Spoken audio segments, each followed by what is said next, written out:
미래에셋 컨소시엄이 지난 24일 대우증권 인수 우선협상 대상자로 선정되면서 한국금융투자업계에 파란을 예고하고 있는데요. 오늘 박현주 미래에셋금융그룹 회장이 기자간담회를 갖고 이번 인수합병에 대한 입장과 경영 계획을 밝혔습니다. 네, 자세한 내용은 취재기자와 알아보도록 하겠습니다. 이민재 기자. 네. 예, 오늘 직접 박 회장이 기자간담회를 열고 공식 석상에 드러냈는데요. 앞으로의 향후 행보에 대해서 좀 알려줬다고요? 네, 이번에 사실 박현주 회장이 공식 석상에 이렇게 모습을 드러낸 것은 예. 2007년 이후 8년 만입니다.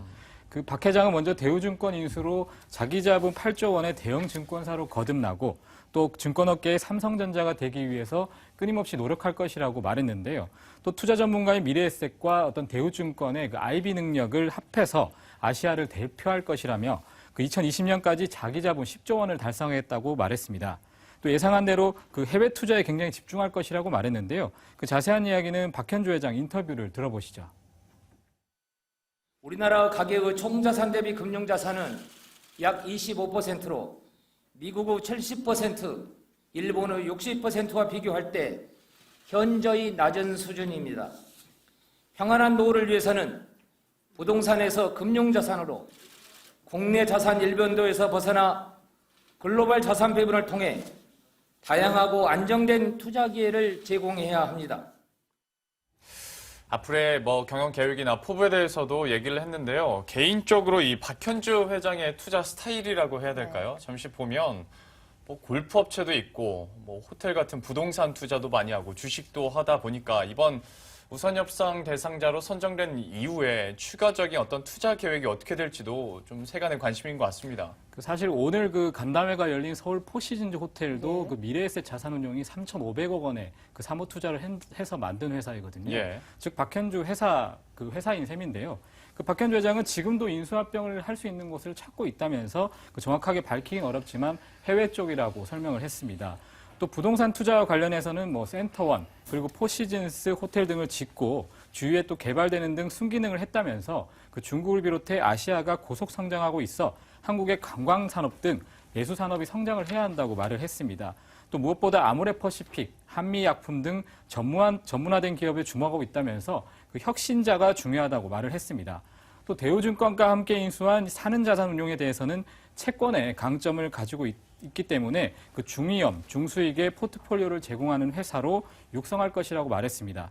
또 박 회장은 그 사는 자산 운용을 헤지펀드 운용사로 키우는 것이 처음 그림이었다라고 강조했습니다. 네, 그림을 좀 폭넓게 제시를 하고 있습니다. 이렇게 대우증권 인수 이외에도 이젠 또 조직 개편이라든지 남아있는 과제가 또 있을 것 같은데요. 어떤 게 있습니까? 네, 일단은 박현주 회장은 대우증권 직원들을 후배들이라고 좀 강조를 하면서 그 구조조정의 어떤 과거 사례는 이제 답습하지 않을 것이라고 얘기를 했는데요.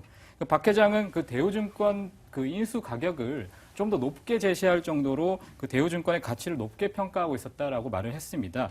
또 현재 미래에셋 증권의 지점이 75개, 그리고 대우증권 지점이 107개 중에 같은 지역에 있는 지점만 좀 조율을 하고 추가로 지점을 늘릴 수 있다라고도 설명을 했는데요. 특히 그 일본 노무라 증권 등 그 글로벌 증권사와 비교를 해서 향후 계획을 설명을 했는데 이와 관련해서 박현주 회장 인터뷰 들어보시죠. 자기 자본 한 28조, 환율을 왔다 갔다 하니까 27, 8조에 25,900명을 노무라 홀딩스 가지고 있어요. 다이아 홀딩스는 얼마냐? 그러면 13조 전후의 자기 자본의 직원 숫자가 13,000명쯤 돼요.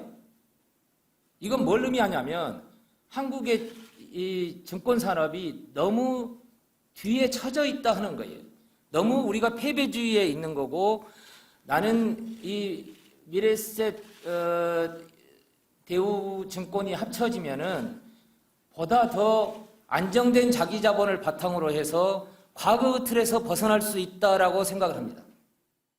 사실 이런 M&A가 일어나면 인수를 당하는 기업의 쪽에서는 좀 인사 구조 조정에 대해서 불안감이 있을 수도 있고 규모에 대해서도 좀 불안감이 있을 수 있는데 오히려 해외와 비교했을 때 적은 규모다. 더 성장해 나가고 더 규모적으로도 커질 수 있다고 포부를 얘기를 하고 있습니다. 네.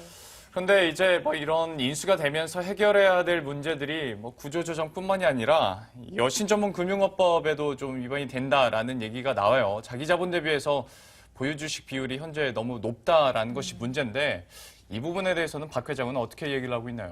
네, 일단 미래에셋 캐피탈이 그 미래에셋 증권과 생명보험 지분을 가지고 있는데요. 그 유상증자 등을 고려하면은 지금 현재 그 캐피탈이 자기 자본 대비해서 보유 계열사 주식 가치 비율이 198%에 달합니다. 그런데 지금 여신 전문 금융회사가 자기 자본 100% 범위에서 이 금액을 초과해서 또 해당 회사의 대주주가 발행한 주식을 소유하지 못하도록 하는 그 여전법이 발목을 잡을 수가 있는데요. 그 미래에셋 그룹은 현재 그 정무위에 그 경영권 참여 목적의 주식 취득에 대해서는 예외 사유를 인정해 주거나 또는 과거 주식 취득분에 대해서는 소급 적용하지 말아달라는 그 안을 제시를 했습니다. 박 회장은 이에 대해서는 정부의 이번 법안을 좀 이해하기는 어렵지만 그래도 법이 생긴다면 지킬 것이라고 말했고요. 또 지배구조를 정리하는 데 쓸 자금을 세계시장에 진출하는 데 쓸 것이라고 좀 말을 했습니다.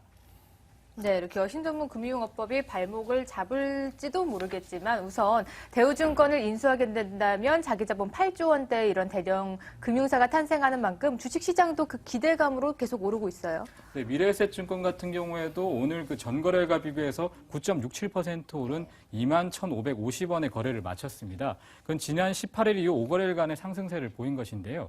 그 신한금융투자는 인수협상 대상자가 이제 선정이 됐기 때문에 불확실성이 해소되었다며 그 미래에셋증권의 목표가를 26,000원으로 이제 상향 조정했습니다. 또 교보증권 박혜진 연구원도 목표가 28,000원을 제시했습니다. 반면 대우증권은 오늘 1.96% 내린 만원의 거래를 마쳤는데요. 유진투자증권은 대우증권이 향후 기존의 영업가치를 얼마나 보존하고 수익 창출을 할지가 과제라면서 목표가를 11,000원으로 하향 조정했습니다. 그 증권사 인수합병 차기 대우로 꼽히는 현대증권의 주가 같은 경우에도 지금 강세를 보였는데요. 현대증권은 전거래일과 비교해서 0.75% 오른 6,680원의 거래를 마쳤습니다. 그 대우증권의 성공적인 M&A에 현대증권의 가치도 올라간 것으로 풀이됩니다. 물론 지금에서는 해결해야 될 문제들도 많이 있습니다만은 그래도 이제 우리나라를 이끌어갈 거대 리딩 업체가 금융업권에서 생겼습니다. 그만큼 시간을 두고 앞으로 행보 한번 지켜보도록 하겠습니다. 이민재 기자와 함께했습니다. 잘 들었습니다.